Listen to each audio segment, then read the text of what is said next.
Hello everyone and welcome back to another edition here of the GSMC Dead Ball Sports Podcast, brought to you as always by the GSMC Sports Network. My name as always is Christopher Shepard. Thank you all for tuning in. Happy Tuesday afternoon to you all. And on this Tuesday afternoon, we should have a great show ahead for you all. Be recapping some wildcard games, specifically the one that took place last night in Arizona between the Vikings and the Rams, then transitioning over to the Packers-Eagles.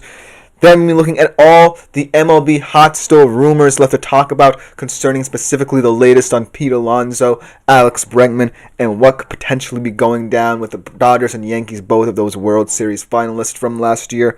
Going to be doing my first ever NBA power rankings, looking at the top 5 teams over the past couple of weeks, and then concluding with my, as always, European football segment. Deschamps stepping down, my reaction after the 2026 World Cup to his departure as France's manager. So it's going to be a great show as always, but before we get into any of it, I do want to remind you yet again that if you haven't done so already, like, follow, and subscribe to the show and the network to keep up to date for all our new content around the network. But if you want to contribute and interact to our shows a little bit more directly, consider making yourselves available to the Super Chat, Super Thanks, and Super Stickers features here on YouTube. Great way, as always, to get your opinions on air. You can also do it through our website, gsmcpodcast.net. As always, just makes our shows that much better. We love hearing all your opinions, getting all your input on our shows, and we genuinely appreciate it on our end as well. Without further ado, let's jump right into my gut reactions to the game last night between the Vikings and Rams in the wildcard round, the final wildcard round game. Ultimately, a very disappointing one all around, especially if you are a Minnesota Vikings fan, which my father was, and let me tell you, he did not take this game very well. Ultimately, the Rams run out as 27-9 victors and will face the Eagles on Sunday, and they ultimately deserved it in this one. A very passionate performance from them, considering how affected their city has been by the rampant wildfires that have been going on for the past couple of weeks. As always, my thoughts and prayers to those affected, but they played a lot more passionately than this Vikings team. They were a lot more motivated, I believe, and it didn't seem like the move to Arizona affected them at all. They really played their brand of football, really took it to Minnesota from the opening kickoff, and deserved to win this game handily. On the other side of things, Minnesota looked very rusty, and it looked like they let this location change take a psychological toll on them, rather than a team that has already been through so much this season. And so the contrast between these two teams when they stepped on the field was quite stark, but in a much more surprising manner than I and many others probably had expected it. So without further ado, let's just jump right into the stats and then ultimately the impact this result will have on both teams. Let's start off with the two quarterbacks here. Matthew Stafford played pretty consistently. I wouldn't necessarily say that's one thing I like to talk about. The Rams' offense didn't necessarily impress me so much as deliver on a consistent basis, if that makes sense. Because when I think about how you attack this Vikings defense, I look at it the very same way the Rams would, right? Try and control the football. And that's what they did. And it wasn't necessarily the most impressive in terms of the eye candy they could have thrown at Minnesota. It was more controlled, and it was much more a mature approach than some teams who had come before trying to beat the Vikings. But Matthew Stafford played very well, played within the system, 19-27, 209 yards, 2 touchdowns, and ultimately was the more effective quarterback on the night. On the other side of things, Sam Darnold really struggled.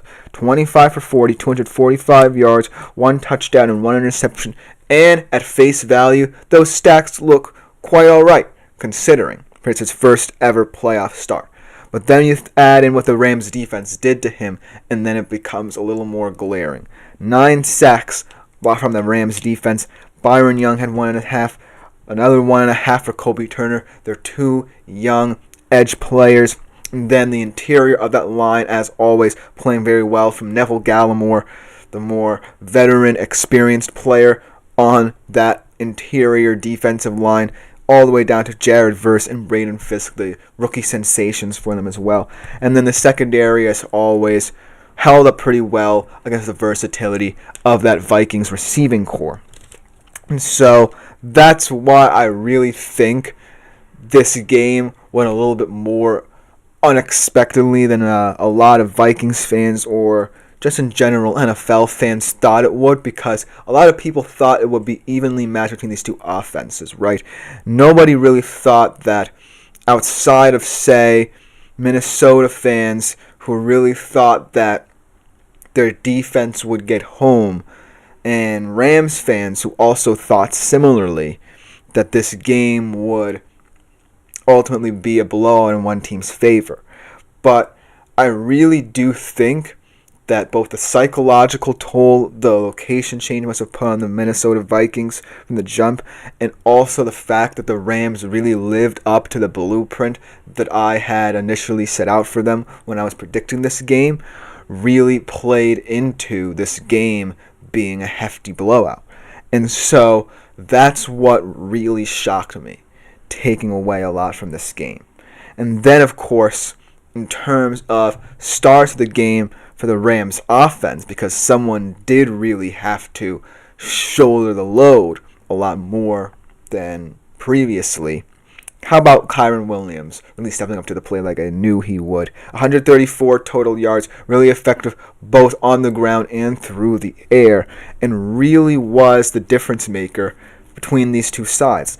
The Vikings really were heavily ineffective in the running game. Aaron Jones really didn't get going for much, and then it really affected the passing game as well.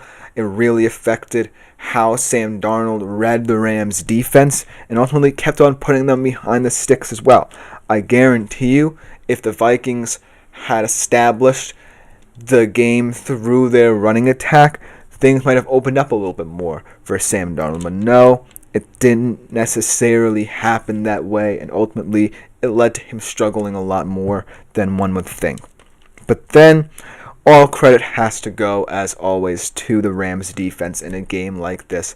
I knew that the Rams defense was capable of a performance like this, but knew it was going to be highly difficult considering the versatility of what Kevin O'Connell, calling the shots for Minnesota, could do.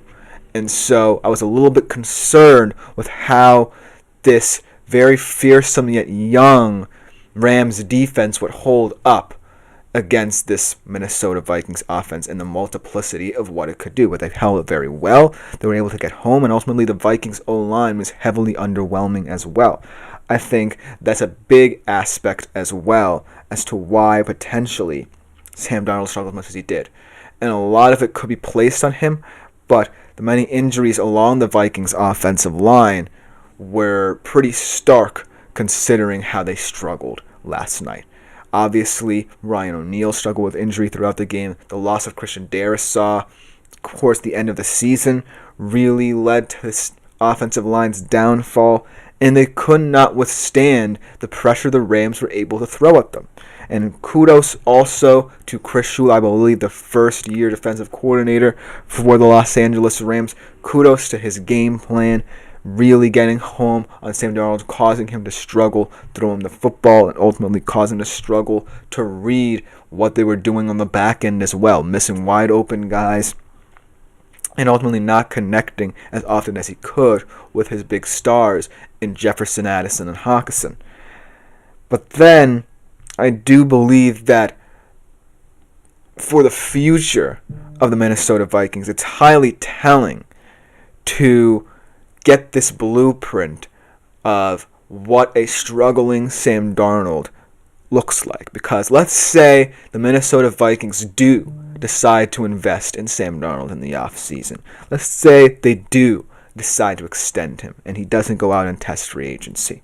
You have to realize both the ups and the downs with Sam Darnold, and you got a lot of it. And you also have to realize that in these big game environments, these two critical games where the Vikings in the last game of the regular season could have won and had home field advantage, had the bye week to rest up a little bit, and then in this game with a lot of emotional stakes, he really crumbled under the pressure. And so Kevin O'Connell has to assess both of these performances and say, if we do re-sign Sam Darnold and cement him as our starting quarterback for the next couple of years, then we really have to take this with a grain of salt, because we've seen what he's capable of a full regular season with us. But in these big games, he's really let us down. And let's say if he does, on the other hand, try and test free agency, I think he lost a lot of money with these performances and lost a lot of suitors with these performances as well. I was thinking a lot about where Sam Darnold could potentially end up. Teams like the Browns and Steelers come to mind, where he can fit these very structured schemes that get the best out of quarterbacks in play action sets and RPO sets, especially if he were to go to Cleveland under Kevin Stefanski's tutelage, who previously has worked with Minnesota. But now, I really think that when these suitors dissect these last two games for Sam Darnold, they're going to see someone who really will struggle in big moments. And for teams in this quarterback purgatory looking to potentially sign the quarterback that cements them as a contender, say like the Browns or Steelers, then ultimately Sam Darnold's tape from these last two games is very off-putting, because even though his regular season was absolutely incredible, you want to know that he can get the job done come postseason. And this game definitely was very telling in that regard, in a negative way. So, looking at this one from both angles, for the Rams, really shows that the future is bright there in Los Angeles. No matter who the quarterback is, I do think that Matthew Stafford's going to have to leave sooner rather than later, and then they're going to try and have to find another quarterback, whether it be via draft or free agency. But right now, they're set up very well for the future, and it's going to be looking like them in Seattle battling it out for NFC West supremacy over the next couple of years. And for the Vikings, you're in a really tough position. You have a quandary to determine between Sam Darnold and J.J. McCarthy at the quarterback position. And now you know what Sam Darnold gives you in big moments. He crumbles under the pressure. But then again, you don't know what J.J. McCarthy gives you because you haven't seen him take an NFL snap. So it's going to be interesting to see what the Vikings do in the offseason. It's going to be interesting to see how the Rams match up against Philly in Philly this Sunday.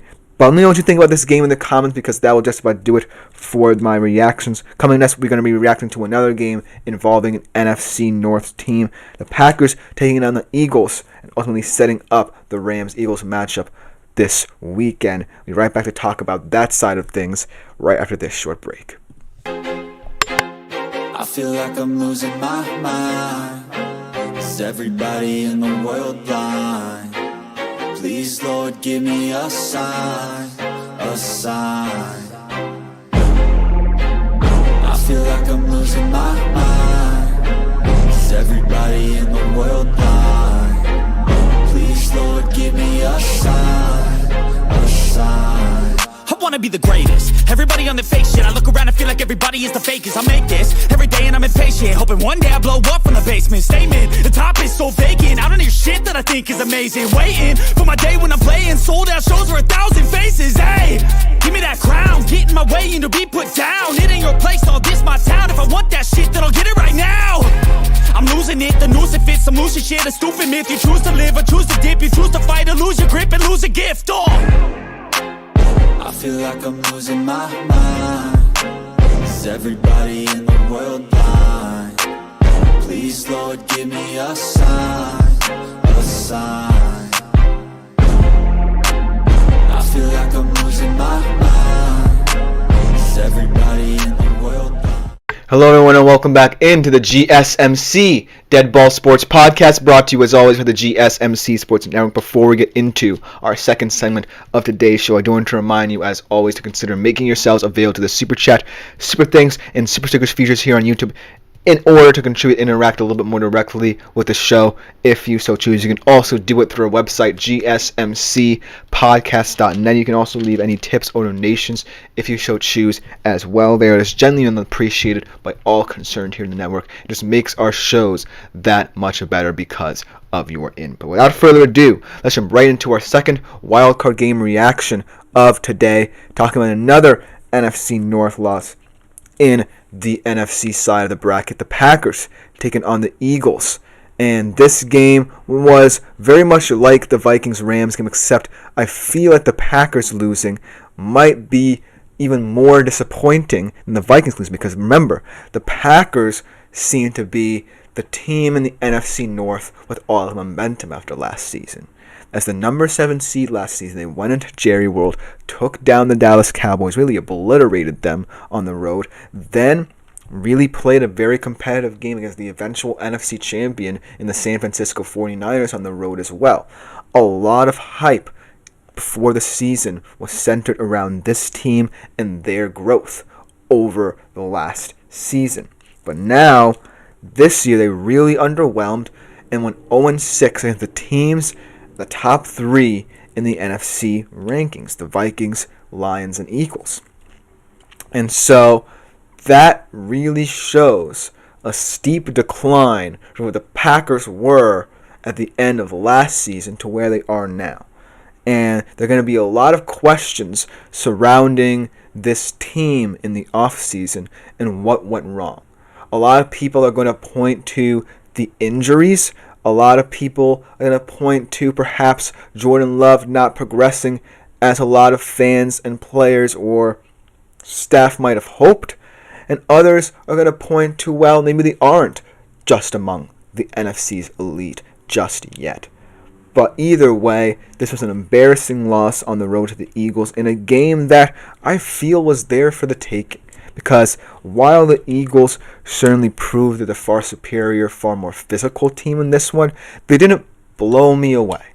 This was not a performance in which I could seriously say the Eagles truly separated themselves from the Packers enough to call it a comfortable victory.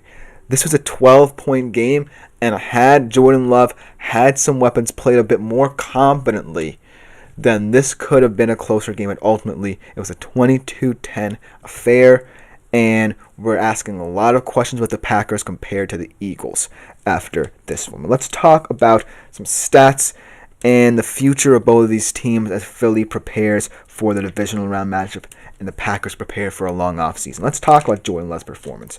20 for 33, 212 yards, no touchdowns, 3 interceptions, and 2 sacks. Now, yes, this Philadelphia Eagles defense is the number 1 defense in the NFL. They allow very little, they generate a lot of pressure, and take the ball away at a very high rate. But if you're Jordan Love, you have to play a little bit more competently. And yes, it seems a little bit harsh to criticize someone who, after this game, was down his top 3 receivers in Watson, who did not play at all in this game and was in fact out for the season with a torn ACL, Dobbs and Reed going down throughout the duration of the game. But you do have to look at Jordan Love from where he was last season, confident in this receiving core, confident in being able to distribute the wealth amongst all these talented receivers, to now where with Malik Heath, Bo Melton, and Dontavion Wicks at the helm, guys who have proven they can contribute at a decent level for you, not really trusting them, I feel like, a lot of people are going to say, well, you can't really blame Jordan Love for this loss.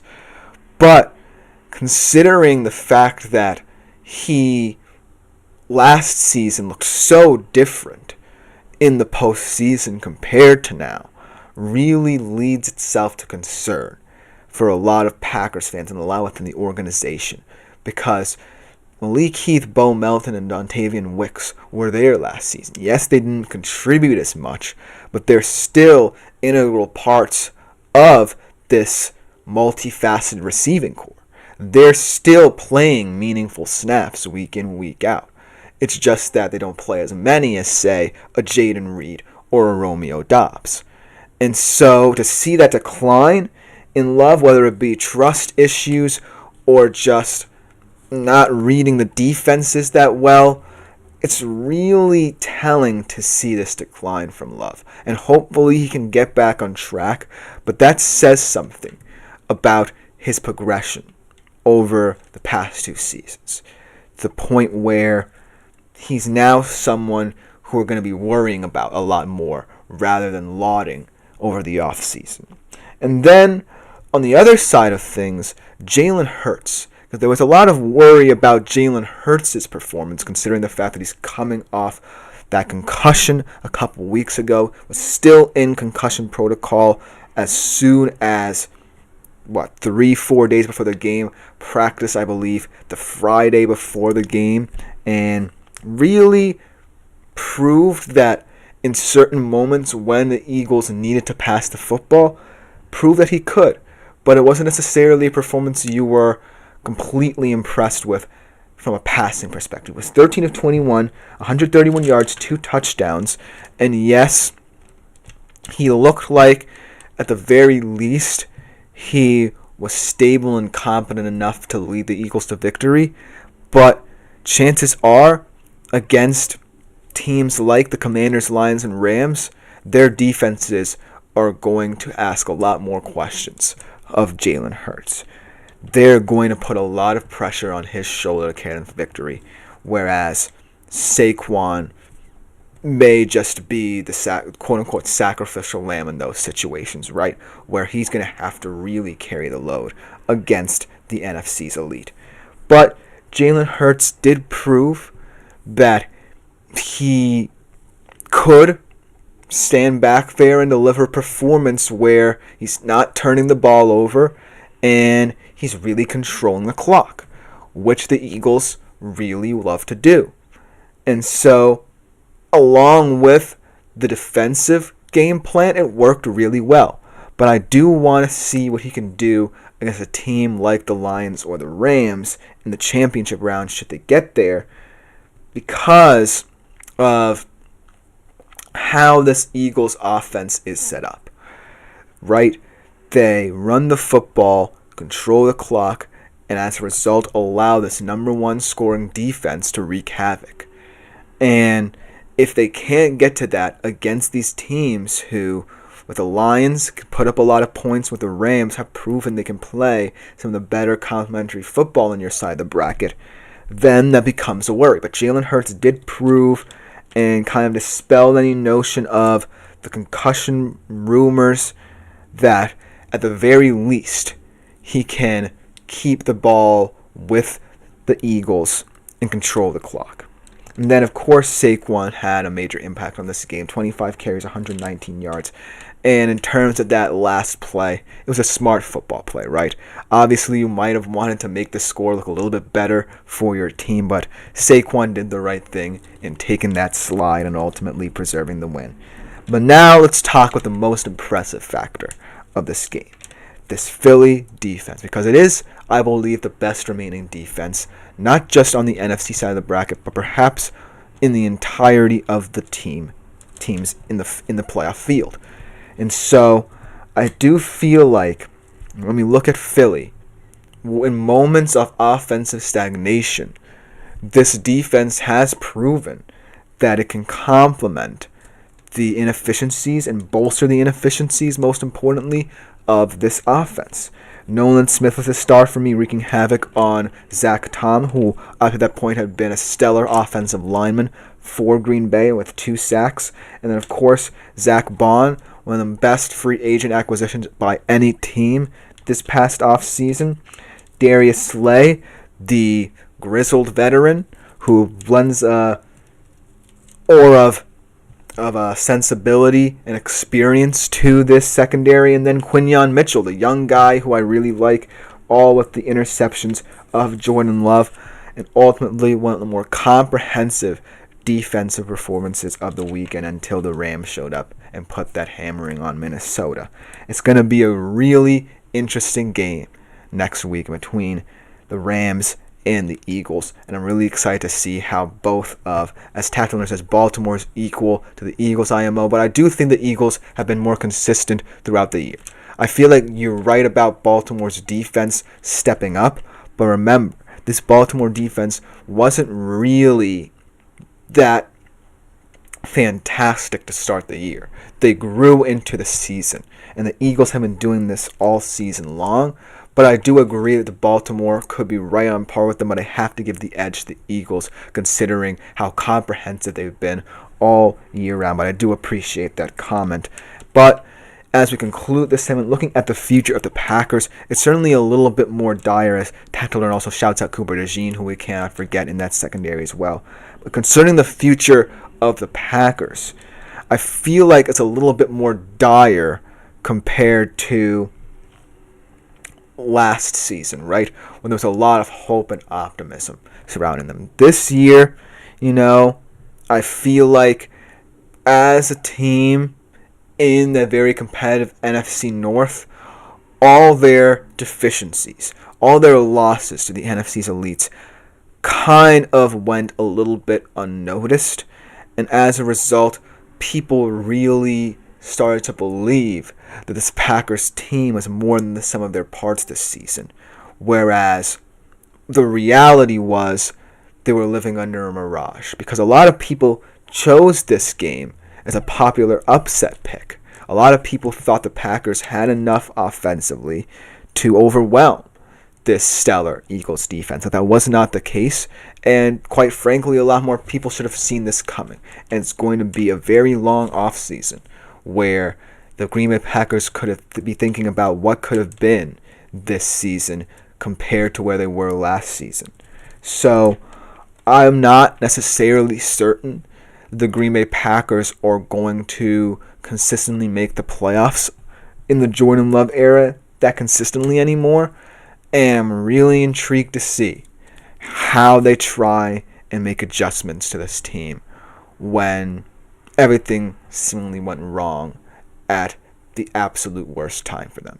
But congratulations to the Philadelphia Eagles, and hopefully that game between the Rams and the Eagles is going to be more popcorn worthy than this encounter, because this was a beatdown. Let me know what you continue to think about this game in the comments, because coming next we transition to the world of MLB, talking some popular hot stove rumors, what's up with Pete Alonso and Alex Bregman, and what business do the Dodgers and Yankees still have to do to ensure their supremacy in their respective leagues. So we'll be right back to talk about that right after this short break. Looking for your daily fix of sports talk without having to pay for it? GSMC Sports Network is available on YouTube. Just search GSMC Sports Network. Get your fix of daily sports talk shows on YouTube, absolutely free. NFL, college football, NBA, MLB, MMA, UFC, fantasy football, and so much more. GSMC Sports Network has shows running all day long, with new sports shows starting every 2 hours. Just like on your favorite cable sports channel, except GSMC Sports Network is absolutely free. Hello everyone and welcome back into the GSMC Dead Ball Sports Podcast. And before we get into our third segment of the day, transitioning into the world of MLB, I do want to address a comment we got during the break from Tap to Learn. Pack is still young and had their wide receiver 1 and 2 out on the right tackle and center out for much of that game. And while I do agree with that, it's not like we don't know who the other Packers receivers are. Malik Heath we know as a contributor. Bo Melton we know can contribute. And we absolutely know Dontavion Wicks can contribute when their games are on. So I think this falls squarely on the lap of Jordan Love for, failing to reproduce the best out of those guys in this game as well. And yes, I can see where you're coming from, and I can see that you acknowledge this very physical and aggressive Eagles defense.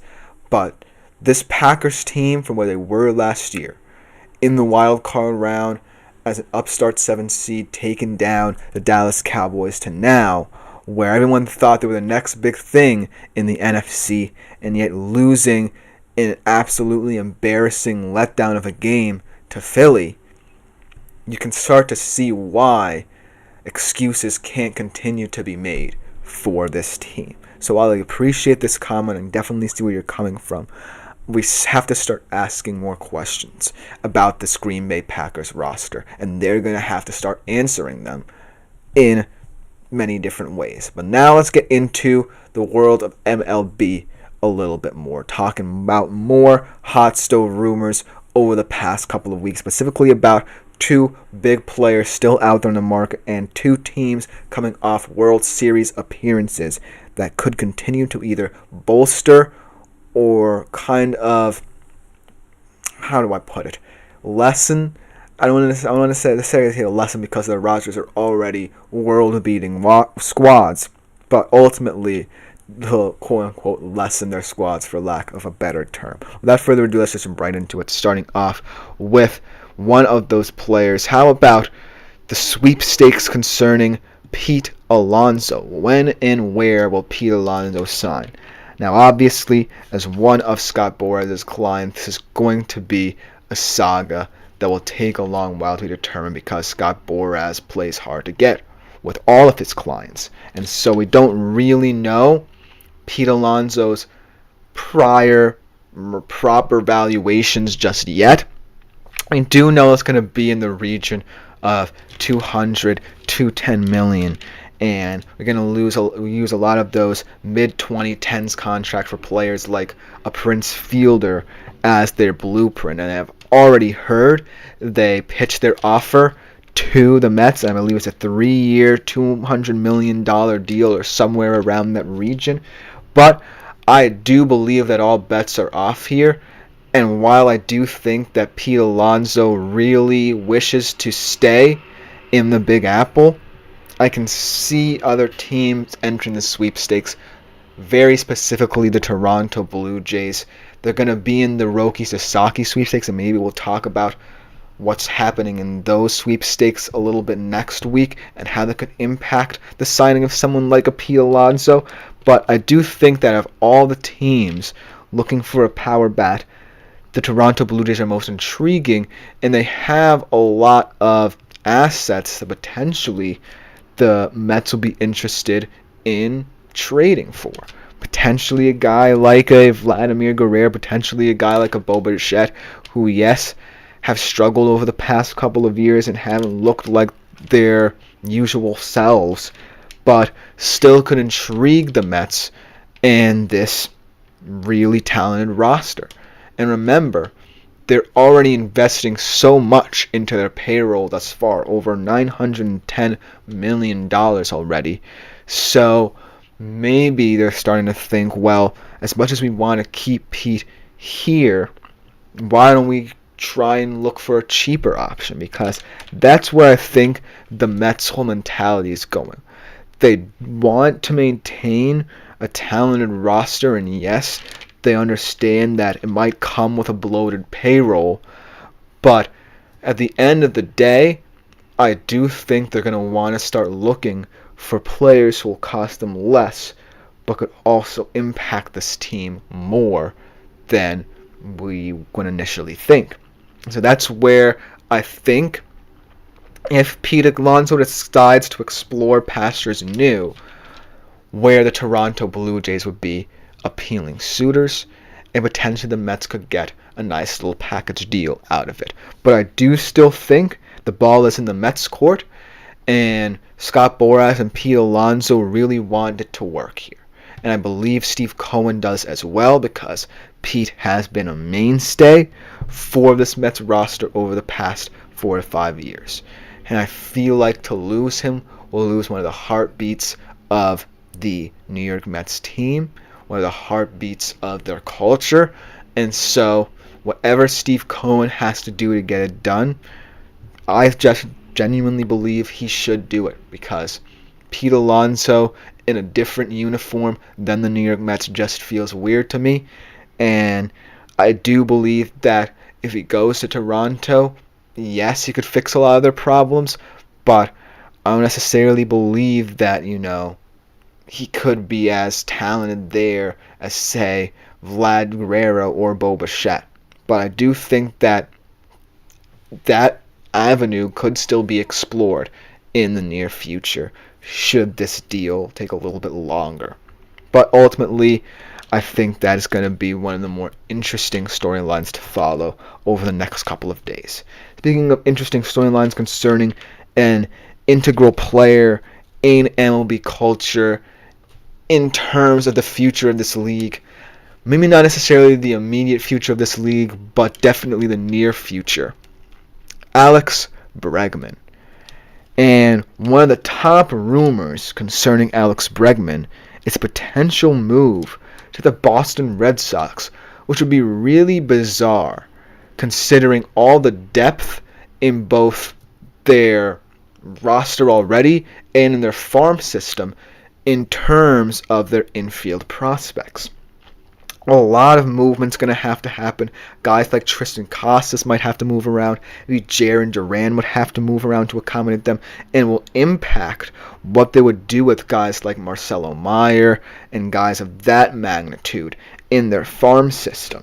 Because as much as I, as a Texas Rangers fan, am immediately clamoring to get Bregman out of the AL West, I don't necessarily think a move to Boston would make a lot of sense. And while I do think that Bregman will move, he should move to a team, say, like the Giants or Cubs, who might need a little bit more infield help in terms of what they're trying to build. Because Boston already has an interesting thing going for them in terms of them having one of the deepest farm systems in the league and already investing so much in their infield that I just think a move for Bregman would mess it all up and interfere with the progress they're making. So I do think that if you're the Cubs or Giants, you should be a little bit more aggressive to Bregman. But as a Texas Rangers fan, I'm not necessarily mad about wherever he goes. I'm just glad he's finally out of this division and finally gives this division a chance to open up to all these teams. Whether it be the Seattle Mariners, who may just have the best pitching staff of anyone in the AL West, or the Texas Rangers, who are really looking to get back into contention and have really made some nice moves to try and cement their status as a true AL West contender. But ultimately, wherever Bregman goes is going to be an interesting story because he has defined the MLB over the past half decade. And ultimately, while he may not be able to help a team in terms of their long-term future, he could very well alter a franchise in the right direction, like the Cubs, like the Giants, for the immediate future. And so I'm really interested to see how this all pans out, whether or not, irregardless of what affiliations I have with my teams in this league. But ultimately, it's going to be one of the most exciting sagas to follow.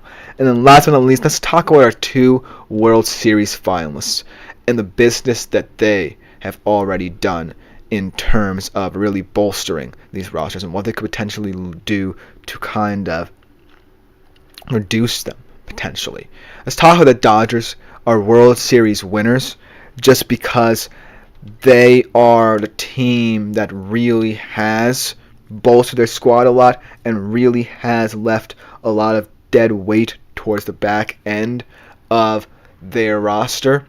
And I do think that they've done enough where you can start to ask the questions of which big superstars could move on. I know there's been talks of them potentially sending Mookie Betts away and potentially, signing another reliever to bolster their already potent bullpen.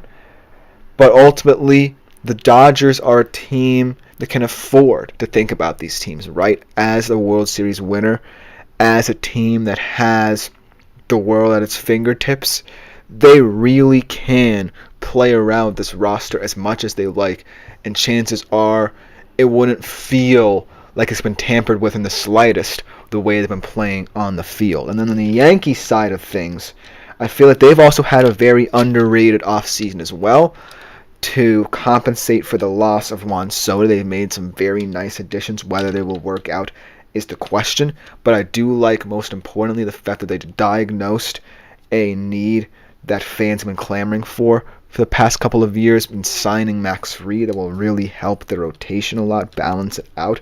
But ultimately, I do think that the Yankees could potentially not be done just yet. in the postseason. I mean, in the offseason. I think that there might be a chance for them to snag another reliever to really bolster that bullpen and really ensure that things like those blown saves in the postseason won't happen again. But I really think that both of these teams look even better right now than they were as World Series finalists, and that's incredible to say, as two teams that really have perhaps the least to improve in the entire MLB. But we'll see. Let me know what you think about these teams, these players, if you're a baseball fan, and where they could end up and what they could end up doing.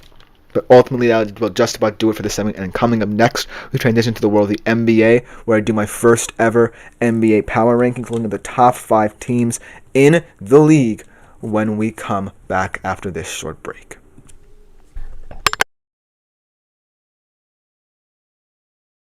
For the best and latest podcasts available anywhere, go to the podcast app on your cell phone and type in GSMC to access free content-rich podcasts on health and wellness, book reviews, sports, entertainment, relationships, social media, movies, technology, finance, and even weird news. Subscribe and download the GSMC Podcast Network's family of shows, available everywhere.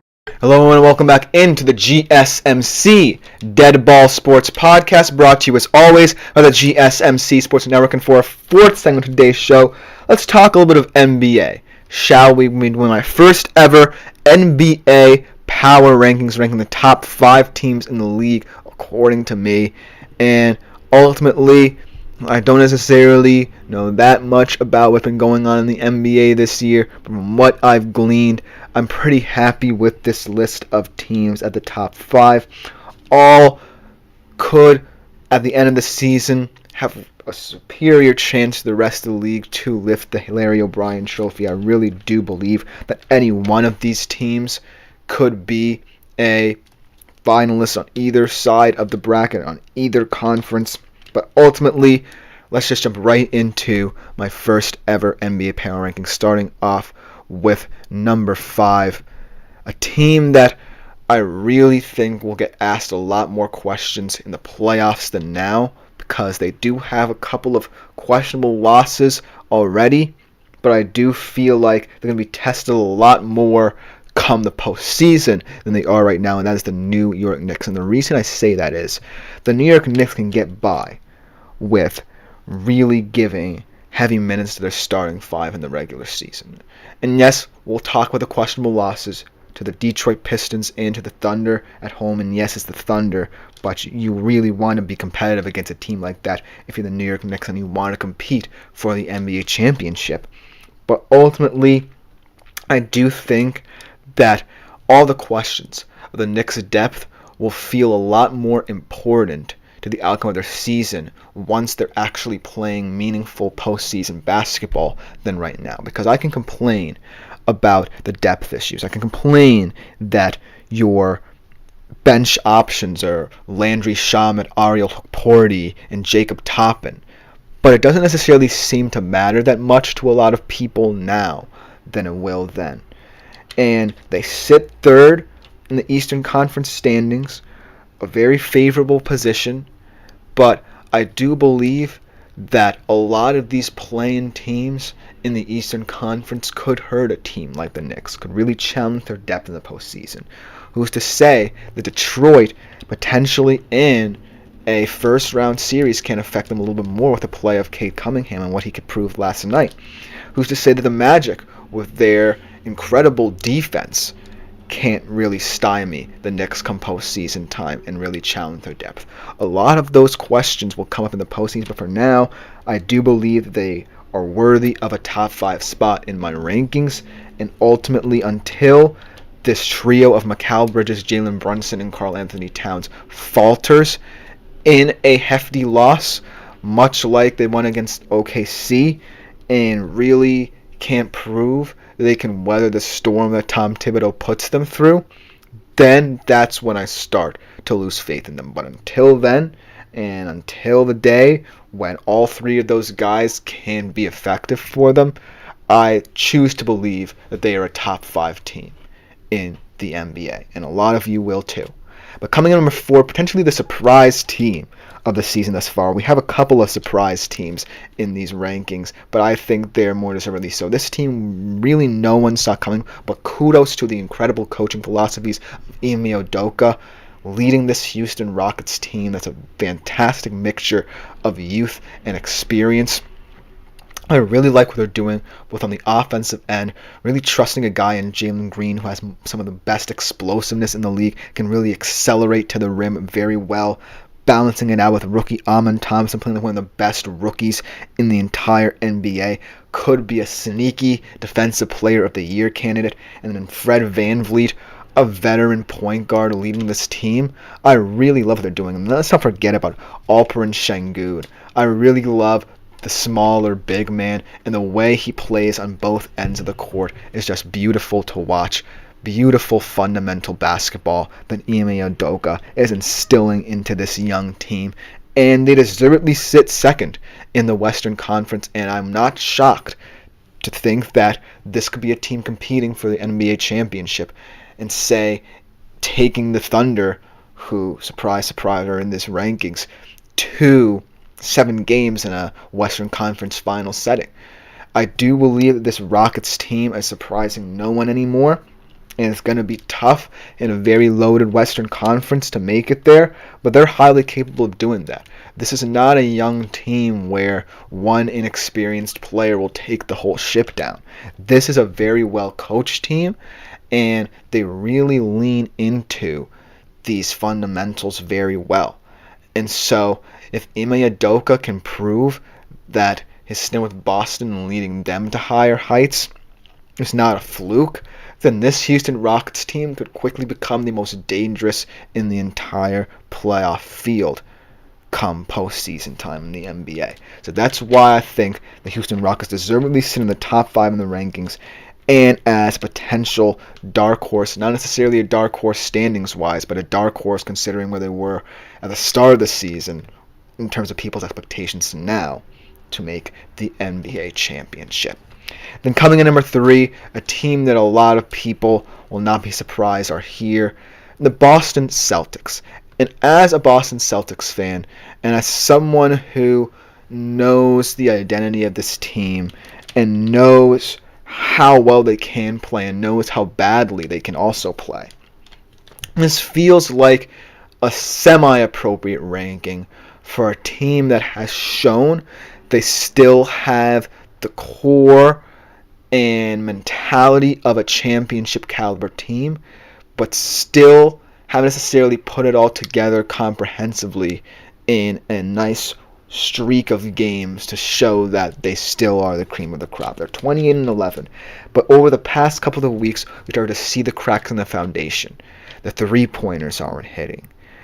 The bench isn't performing as well. The return of KP has been more of a detriment than a boon to this team. So all of these questions are being asked of the Celtics. And still you're seeing the superstar caliber performances of Jason Tatum, including that 38-point performance last night to escape against the Pelicans. But I do feel like we're starting to see this team become a little bit more individualistic than we've seen over the past couple of years. And I know that eventually there will come a point in time where we'll get a streak from the Celtics that will prove that they're still a team and a force to be reckoned with, but we haven't really seen it that much. So that's why they're not in the top 2 of these rankings and still have a lot of questions to ask about their championship caliber. And so I do feel like they're still very much one, if not the Eastern Conference favorites. But for now, I'm not as convinced that this season will end in a second straight championship as I was coming into the season. Now let's talk about these impressive top 2, because we certainly could have seen the Oklahoma City Thunder making it here and being this high in power rankings, but certainly not the number 1 team. Let's talk about the OKC Thunder, give them their flowers for what they've been able to build. And I really love the fact that, much like the Thunder, this is a team very well positioned in terms of both youth and experience to rule the roost in the Western Conference for years to come. And I do love that even when injuries are sustained in this roster, for example, Chet Holmgren being the prime example, guys step up and immediately step into the identity of this team. I love that SGA has already been a vocal leader both on and off the court. I love that all these depth pieces, from guys like Hardenstein to Isaiah Joe, who was incredible against the Knicks, on down to guys like Caruso, who can come in and do the job. Lou Dort, an incredible defensive big man. I just love that no matter what is thrown at this team, they have so many different ways to beat you. They can do it shooting the three. They can do it driving to the rim. They can do it shutting you down on the defensive side of things. So the OKC Thunder really are one of the most well-rounded teams in the top 5. However, they do not sit at number 1, and I do think the number 1 team in the power rankings deservedly sit atop them, at least for now. And that is the Cleveland Cavaliers. They proved it as such against the OKC Thunder, I believe just under 4 nights ago, in a home victory. They're going to be able to prove it again, see if they can claim 2 victories over the OKC Thunder on Thursday night on the road. But at 33-5, the Cleveland Cavaliers are the best team in basketball. And I really think that out of all of these top 5, when you talk about the perfect blend of youth and experience and coaching, you can look no further than Cleveland. Kenny Atkinson has done a remarkable job after his failed tenure with Brooklyn in building this team up, and I love, from top to bottom, every single one of these players and what they can bring to the squad. You've got Darius Garland, who had a career-high 40, already has 5 40-point games in his Cleveland Cavaliers career. You have Evan Mobley playing fantastic basketball. You have Donovan Mitchell being the unsung leader of this team. You have Jarrett Allen, one of the most underrated big men in the league, protecting the rim. And ultimately, I love all the depth pieces that we can talk about for ages, but according to time, I can't really talk about at length right now. So, when I look at this Cleveland Cavaliers team, and we're going to talk about this team a lot over the next couple of weeks, we're talking about a team that isn't here because of some fluke. We're talking about a team that's here because they believe in what they're executing. And they're executing at a high level that not a lot of teams can beat. And yes, the Thunder played them close. And chances are they could have won that game on the road and claimed the number 1 spot in the power rankings as a result. But until a team can put a comprehensive pounding on the Cleveland Cavaliers, I'm not convinced that a team in a 7-game setting can upset the odds against this Cleveland Cavaliers team. You can beat this Cleveland Cavaliers team through luck. You can beat them by matching them in terms of scoring output, but you can't necessarily beat them. If I'm looking at the postseason, 7 straight times. You can't. You can't win 4 out of 7 games against this team right now. And I feel like that's the reason why we're looking at this team with the number 1 team in the power rankings as kind of a shock. But over the first 38 games of the season, not necessarily so from how they played.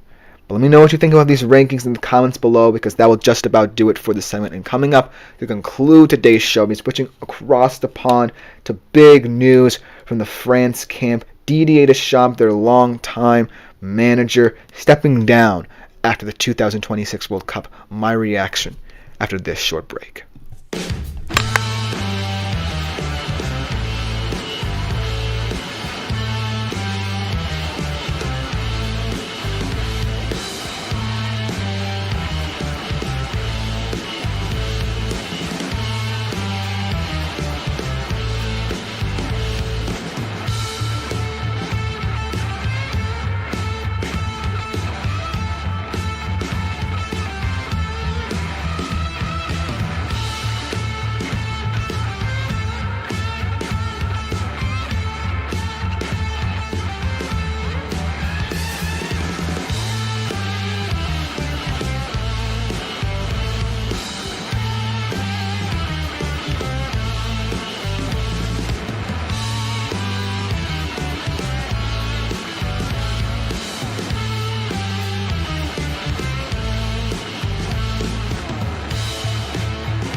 Hello everyone and welcome back into the GSMC Dead Ball Sports Podcast, and for our final segment of today's show, we're going to be dissecting some interesting news from across the pond concerning France's manager Didier Deschamps, and I know it says retired here, but it's more of a stepping down.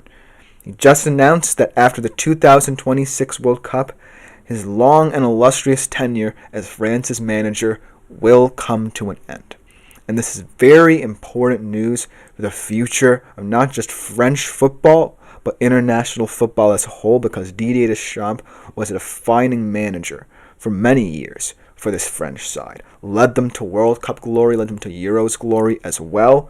But ultimately, in his tenure, there were some pratfalls along the way. There were some questions a lot of people had about his approach as France's manager. So, if you're a French football fan or just a European football fan who loves hearing news about different coaches and how they will disrupt the perception of world football as we know it over the next couple of years, then stick around for this one, because this one's going to be very interesting, because he has really, without a doubt, left one of the most indelible impacts on his national side over the past couple of years than any other international football coach.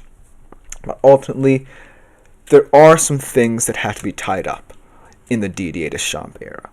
Mainly the fact that with all his success, he only has one World Cup to show for it. And that one World Cup was won in a manner in which more so the players stepped up rather than the manager.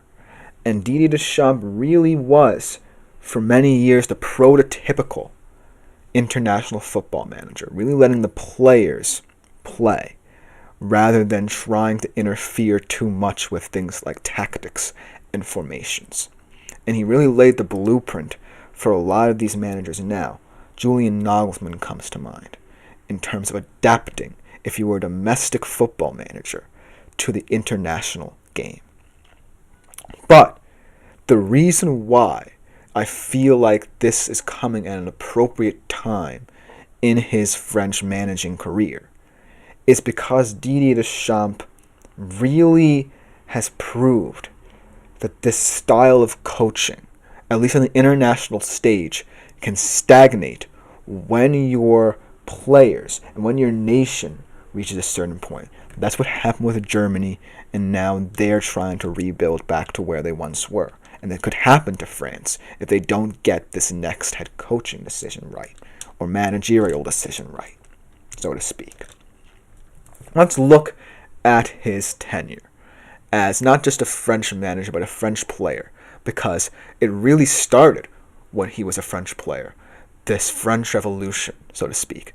A part of that 98 winning squad, I believe, in the World Cup, their first ever World Cup victory, and then leading them to their second ever World Cup victory in 2018 as their manager, and leading them to a very successful period, long runs in both the 2022 World Cup, which they almost won, in the Euros as well, nearly winning their home Euros in 2016, and ultimately having perhaps the best career as a French manager you could have asked for.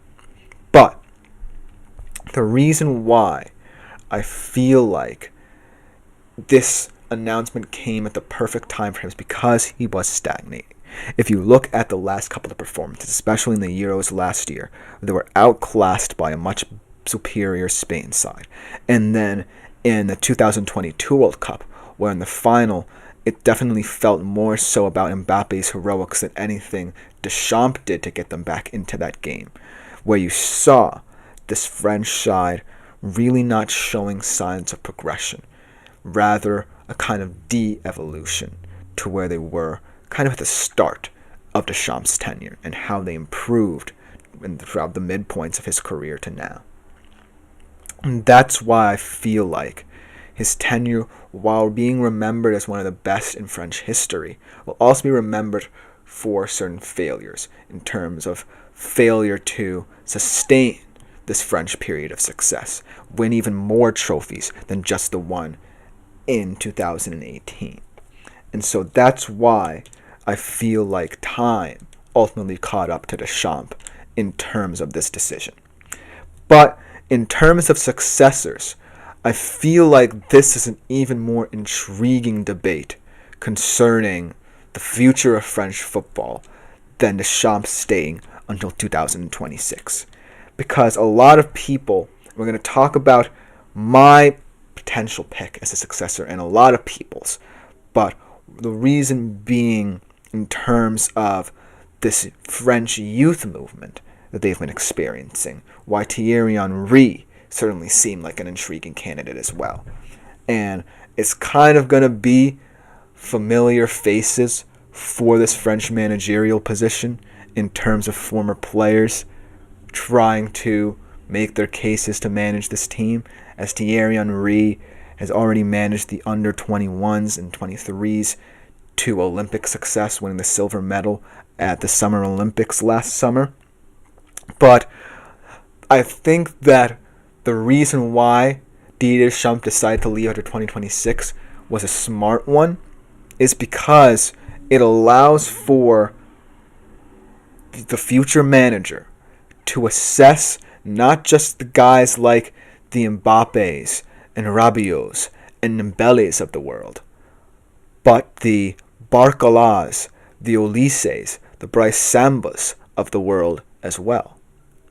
Because this is the point where all these experienced French players, the Mbappés, the Griezmanns, the Maignons, really are going to have to meld and integrate this youth movement that's coming in French football. And the reason why I like Deschamps to stay is that even if France doesn't succeed at the 2026 World Cup, let's say they surprisingly exit in the group stage or surprisingly exit in the early stages of the knockouts, it will at least give the future manager a chance to assess how that tournament went and see what works in terms of combining the experienced French players with these younger ones. And I think that's why Thierry Henry's an appealing name in this race, as he already understands these more youthful players and has worked with them as a result. And then the guy we're going to talk about a little bit more tomorrow, Zinedine Zidane's an interesting one, because he's someone who's going to have to adjust a little bit more to the international style of football. But as a domestic football manager, he was someone who really leaned into the Deschamps ethos, where he really just allowed the players to speak volumes for him. And so it's going to be interesting to see how the French Football Federation really analyzes their options, because there are blueprints right now in the international game where there have been rocky transitions.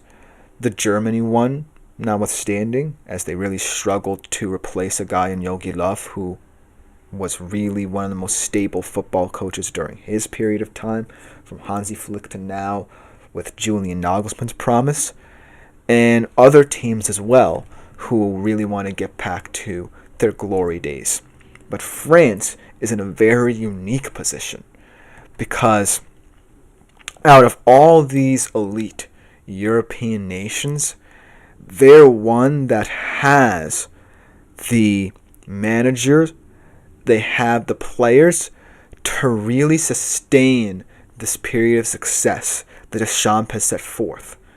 And ultimately, the new manager, whether it be Henry or Zidane or someone else, someone maybe outside the country of France entirely, will have to do is immediately realize these youthful players. I think the future of France does lie in their youth, and this is not an indictment of the Mbappés and Griezmanns and Dembélés of the world. It's just the path that I think is going to offer you the greatest solutions. And so, looking at Deschamps and the blueprint he has set forth for the future of international football and how to manage at the international level, I think in terms of the future manager of France will continue to follow that pattern, but also implement their new understanding, which is kind of what a lot of these newer European managers of international squads are doing. And so, while I appreciate someone like Deschamps and am glad that he gets to ride off into the sunset potentially as one of the most illustrious managers of his international generation, I still am really intrigued to see what the future holds for this French side. And I think that it's going to be very ambitious, whether or not it be Henry or Zidane. And so that's why I really wanted to address this decision by Deschamps and what it could mean for the future of international and French football. Let me know what you think about this decision in the comments below, because that will just about do it for today's show. This has been the GSMC Dead Ball Sports Podcast, brought to you as always by the GSMC Sports Network. I've been your host, Christopher Shepard. Thank you all for tuning in. We'll be back same time as always, 3:30 Eastern Standard Time tomorrow. Like, follow, and subscribe to the show and the network if you haven't done so already to keep up to date with all our new content. Consider making yourselves available to the Super Chat, Super Thanks, and Super Stickers features, and our website, gsmcpodcast.net, to contribute and interact with the show a little bit more directly. But other than that, I am out for today. Thank you all for tuning in. We'll be back tomorrow as always.